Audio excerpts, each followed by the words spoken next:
What I seen, it looks like craters. This was not a crater. It was a big boil on the back of my neck. And I'm like, this is really embarrassing. Why am I going through this? Luckily, I had a bracelet. It could hide it. So it's not that bad. When I took the braids out, my hair is shorter than what it actually is when I get my hair done. So I was very concerned, you know, and plus I was like irritated because I couldn't really get sleep like how I wanted to. So I grabbed something with a sharp edge, nothing too sharp. It was like a little wooden stick with a point on the end. So when I popped it, because I kept getting woken up by this sharp pain. When I popped it, I thought, oh, okay, it's not that bad. But when I clicked the light on, it was just blood and pus coming out, and it was running like a river. I'm guessing it had like so much built up and I couldn't pop it. It was crazy. But before I even popped it, it was already a white head on it. So automatically I know it was like a pimple, but not something that I'm normally familiar with. Okay. So when I popped it, I'm thinking, okay, it's going to drain for a couple of days. This did not drain for a couple of days. This drained all the way up until my doctor's appointment on Friday. I think it was either Friday or Thursday. And I was using Band-Aids. And the Band-Aids I was using was not soaking up the fluids from this pimple, boil, whatever. And it was getting on my shirts, getting on my sheets. So like, now I'm gonna have to wash everything on my bed. So that way I can sleep comfortably knowing it won't happen again. And then I felt a small pimple, a small boil, whatever, on the left side. I was using a Neutrogena cream to kind of help it along, and I got rid of that one. But I still have a pimple, a small pimple right here, which hopefully she can pop. And then I have one right here still. I'm still dealing with this one. Anytime I touch it, like when it was pussing or whatever, I wash my hands. I was washing my hands so much, I was getting tired of it.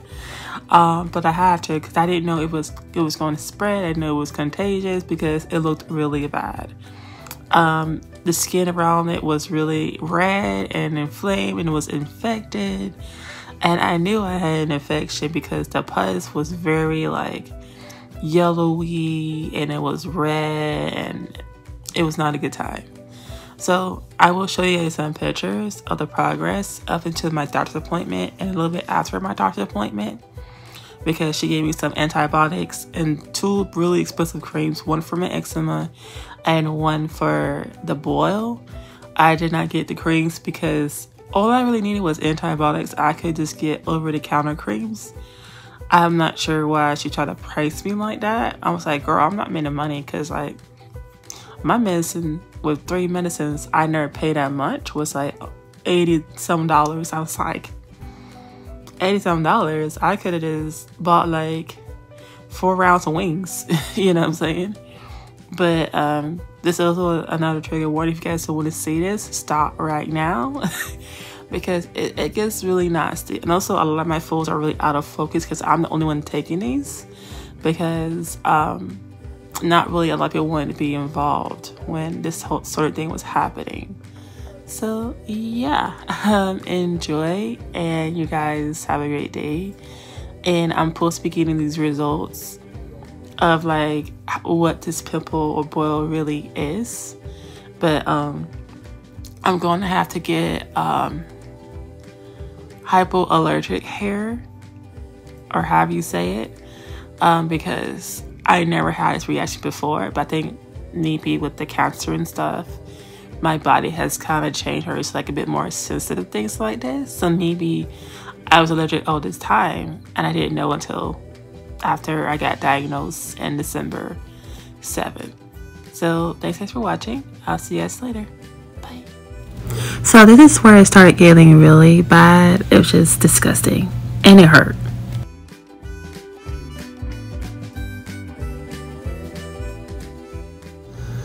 So this is where it started getting really bad, and that's when I took my braids out.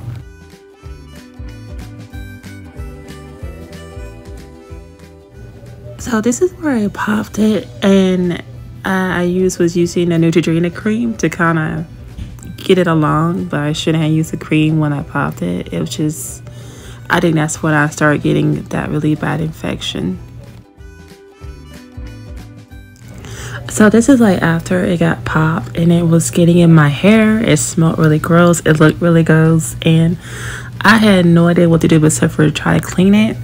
And all I had was Irish Spring to clean it. So I think that kind of made the situation like way worse than what it needed to be. Right here was just really awful. It kept like oozing and just doing the most, and it really wasn't a good time. And plus it kept oozing all over my clothes, my shirt. And this right here was also horrible. Like, it just looked really disgusting. Really not my best mood in here, and it just looks really nasty. And looking back on this, I'm surprised I dealt with it for this long. You know, it really smelled like crazy, and it just kept getting in my hair, which was really irritating me. And this is when it started really healing up, and I was on antibiotics. And thankfully for the antibiotics, it really helped clear up everything, because if I didn't have that or went to the skin doctor, I probably would still be in this situation. That's in my schedule of work, and because like I usually take it during lunchtime, and I'm pretty much there at work during lunchtime anyway, so I don't want to like take it and be like, you know,